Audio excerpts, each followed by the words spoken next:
Hey everyone, welcome to a new topic that we are going to be discussing. So we are on our second to last unit, which is limits. And this is a calculus topic, which will help provide you with a really good foundation when you enter into your pre-calculus class next year. So we're going to be doing evaluating limits today. And you guys have actually seen limits before in Algebra 2. So I just want you to take a second to think to yourself, when have you seen or when have you heard of a limit in Algebra 2? And if the first thing that came to your head was end behavior, then you are absolutely correct.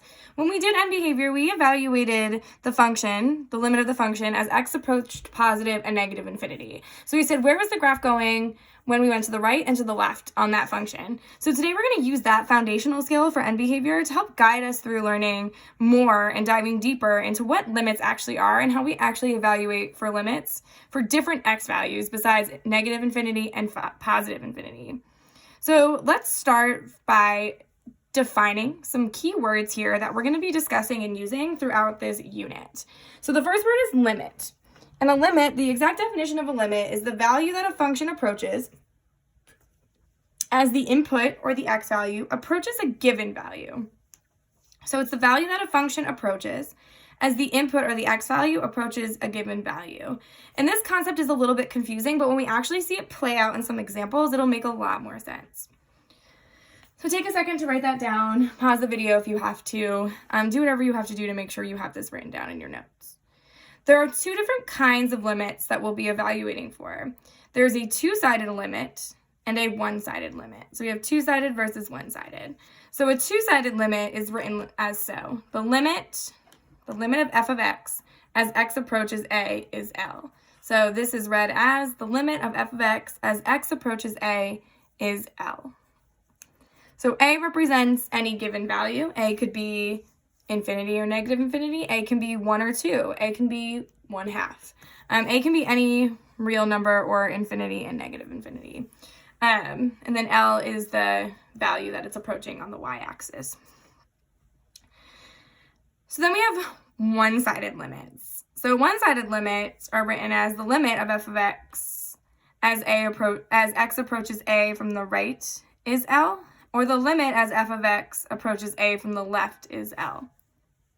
So I want you to just take a second and tell me how we can tell from the notation. So based on the structure of the notation, how can I tell if my function is going to be, if we're asked for approaching from the right versus the left? And if you said that little positive or negative that's in the exponent spot, then you are correct. But we call that a superscript. So if we have a positive or a negative in the superscript, then we're going to know that we're either approaching from the right if it's positive and the left if it's negative. So if it's right, I'm going to have a plus, and if it's left, I'm going to have a minus. But if there's no superscript, like in the two-sided limit, that means that it's both directions. So this means that it's left and right. So if there's a superscript, it's one-sided because we're only looking at one direction, either the right or the left. And if there's no superscript, then we're looking at it from the right and the left, so from both directions. So that's the big difference between a two-sided limit versus a one-sided limit. So if you have to, pause this video and get this written down.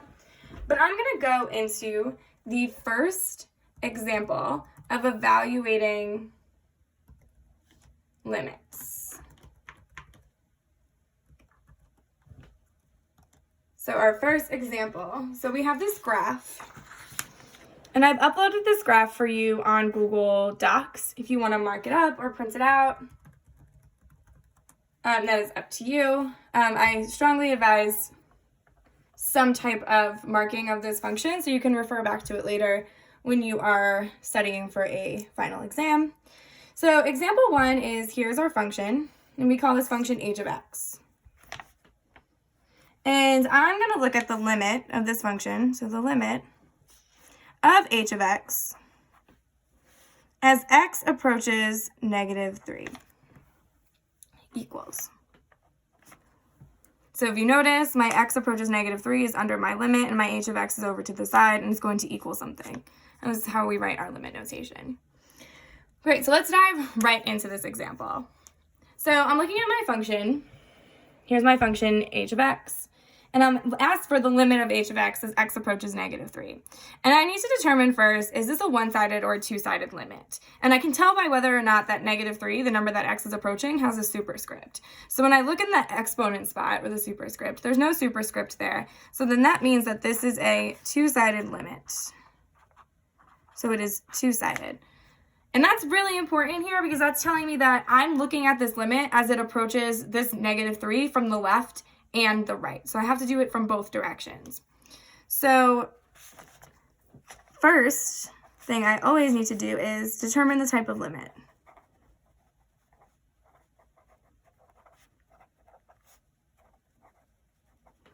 So I know which way I'm approaching the function, the x value from. Is it the left or the right? And here, it's from both directions because it's a two-sided limit.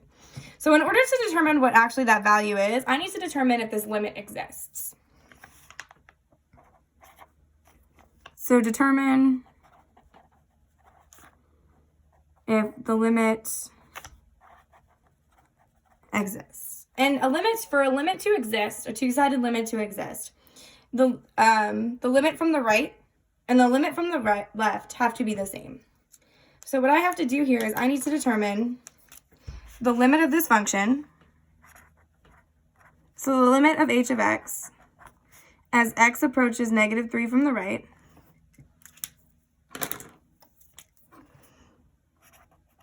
and the limit of h of x as x approaches -3 from the left. And in order for it to exist, these should be the same. So the limit as I approach -3 from the right should be the same as I approach -3 from the left. And when I look at my function, I can see where x is -3, so it's telling me what x is right here. So here's where x is -3. And when I go down to my function, I'm right here on my function. So now I want to look at the limit as x approaches -3 from the right. So I'm going to go to the rightmost section of my graph, as far right as I can go, which is all the way over here. And now I'm going to follow this function from the right to my x value of -3.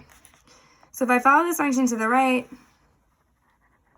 to where x is -3, that's right here. And I can see that when x is -3 from the right, y is -3. So the limit as x approaches -3 from the right of h of x is -3. Now I go from the left. So from the leftmost point of my function that I can see visibly on my graph, which is here, I'm going to go from here to the left, from the left all the way to where x is -3. And I can see that that's also y will be -3.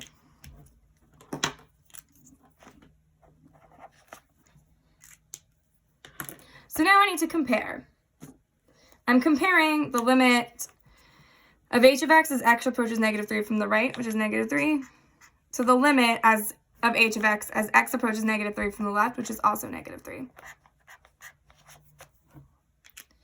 And if I look, they're exactly the same value. So as the function approaches, the limit of the function of h of x as it approaches -3 from the right is equal to the limit of h of x as x approaches -3 from the left, and that means that this limit exists. So it exists. Yay! So check, the limit exists. So if the limit exists, I can write my answer for my two-sided limit. So this limit exists, so I can say the limit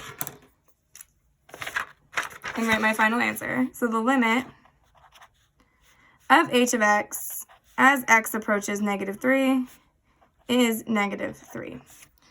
Because it's the same from both the right side of the function and the left side of the function. So we can say that as the graph approaches -3 on both sides, the function is approaching -3 on the y-axis.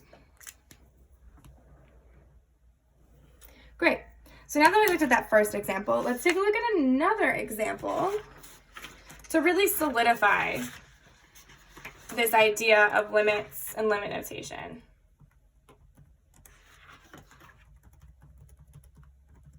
Okay, so here's a new function. So this is f of x. So for f of x, let's look at the limit of f of x as x approaches 4.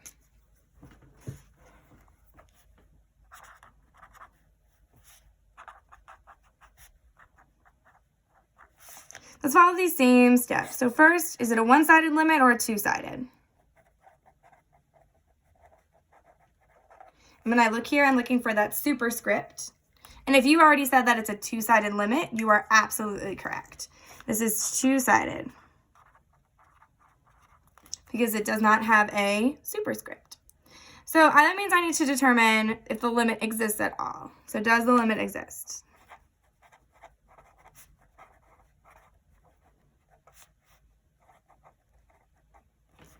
And how do I determine if this limit exists?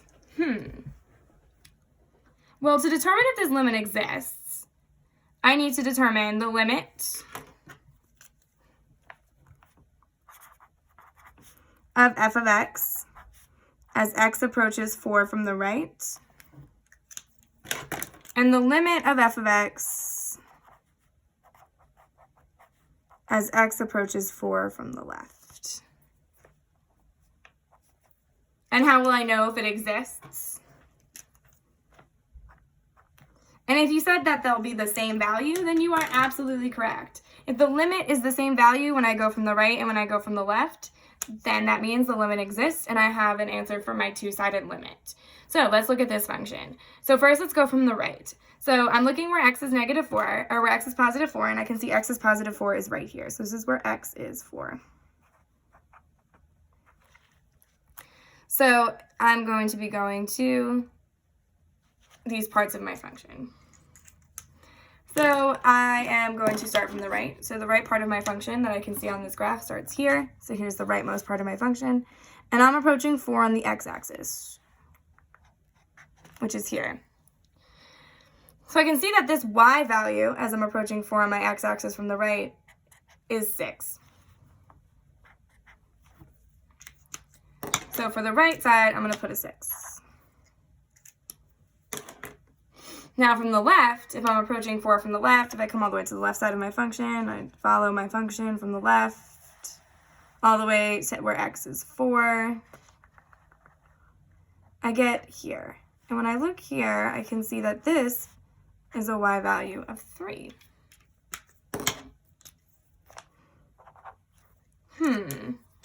So now when I compare my limit as my limit of f of x as x approaches 4 from the right, which is 6, and my limit of f of x as x approaches 4 from the left, which is 3, I can see that these two values are not the same.